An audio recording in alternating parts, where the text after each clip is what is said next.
अस्सलाम वालेकुम वरहमतुल्लाहि वबरकातुहू। हम आपको अब दिखाने वाले हैं, आज आपको वीडियो में दिखाएंगे खंडवा में जो जुलूस निकाला गया मुसलमानों के ख़िलाफ़, दरगाह के ख़िलाफ़ के दरगाह के नीचे मंदिर है महादेव का। तो आप ये वीडियो देखें और मालूम पड़ेगी कि ये देखें कितना अफरा तफरी मच गई है।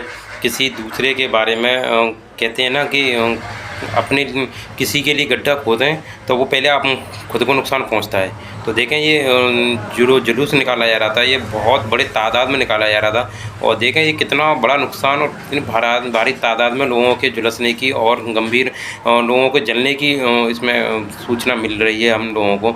आप देखते बने रहें और आगे भी दिखाते रहेंगे और मैं भी आपके साथ साथ देखता रहूँगा। आप ज़रूर हमारे चैनल अली नेटवर्क को फॉलो करें।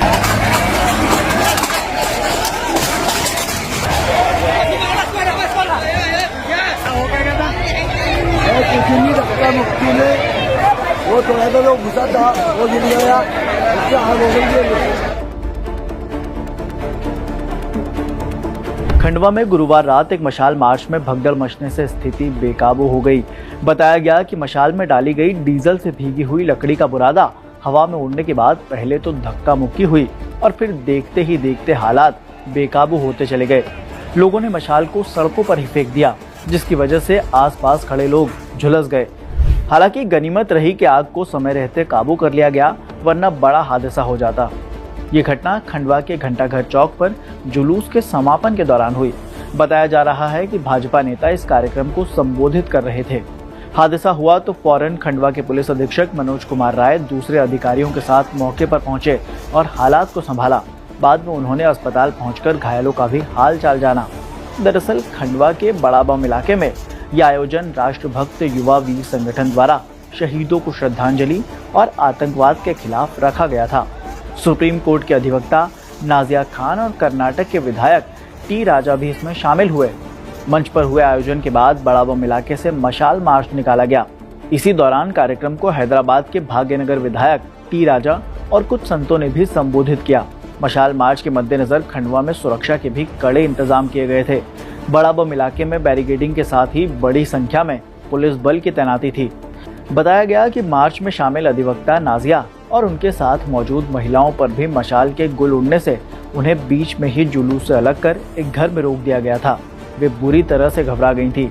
इसी मशाल मार्च में शामिल तिहरे हत्याकांड के शहीद सीताराम यादव और बैंक कर्मी रविशंकर पारे की पत्नी भी मामूली झुलस गईं। खबरों की माने तो अस्पताल में 20 से ज्यादा लोगों को झुलसने के बाद भर्ती किया गया है। हालांकि राहत की बात यह है कि फिलहाल सभी की हालत सामान्य है। विस्तार में बात करें तो इस कार्यक्रम में खंडवा में 15 साल पहले हुए तिहरे हत्याकांड के शहीदों को श्रद्धांजलि दी गई। साथ ही आतंकवाद को खत्म करने का संकल्प लिया गया। दरअसल साल 2009 में 28 नवंबर को खंडवा में सिमी के आतंकवादियों ने एटीएस जवान सीताराम यादव, अधिवक्ता संजय पाल और बैंक कर्मी रविशंकर पारे की हत्या कर दी थी। इसी की बरसी पर हर साल श्रद्धांजलि रखी जाती है। गुरुवार 28 नवंबर को भी बड़ा बम इलाके में आयोजन हुआ, जिसमें बलिदानी परिवारों का सम्मान किया गया।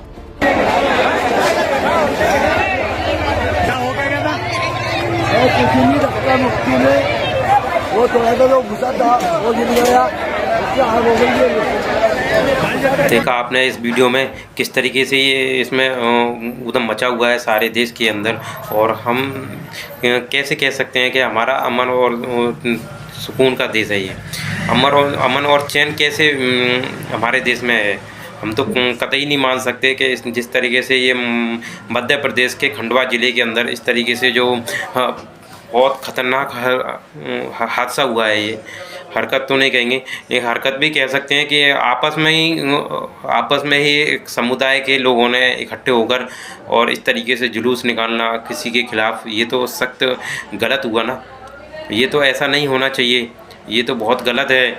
और आपको जिस तरीके से अपना धर्म अच्छा है, ऐसे सबको अपने अपने धर्म अच्छे हैं। आप किसी दूसरे पर उंगली क्यों उठा रहे हैं? वो कहते हैं ना कि अपने घर में दूसरे के गिरबान में बाद में देखना चाहिए, फिर अपने गिरबान में देखना चाहिए, क्योंकि दूसरा जो गलत है वो तो वो जाने और खुदा जाने उसका, लेकिन हम कितना गलत है ये हम खुद जानते हैं। और जितने भी हादसे में जितने भी लोग शामिल थे और जितने भी जुलूस में शामिल थे, क्या इन लोगों को नहीं मालूम है हम गलत कर रहे हैं? लेकिन फिर भी भेड़ चाल लगी हुई है पूरे देश के अंदर, बस भेड़ चाल, एक के पीछे एक भागे जा रहा है। उसे यही नहीं पता है कि ये क्या हम सही कर रहे हैं और क्या गलत कर रहे हैं। कम से कम इंसान तो बनो, इंसान नहीं बना जा रहा है हम लोगों पर। कैसे हम अमन और चैन का और सुकून वाला देश कह सकें? हम दुआ करते हैं अल्लाह ताला से, अल्लाह ताला हम सबको अमन और चैन और सुकून के साथ रहने की तौफीक अता करे।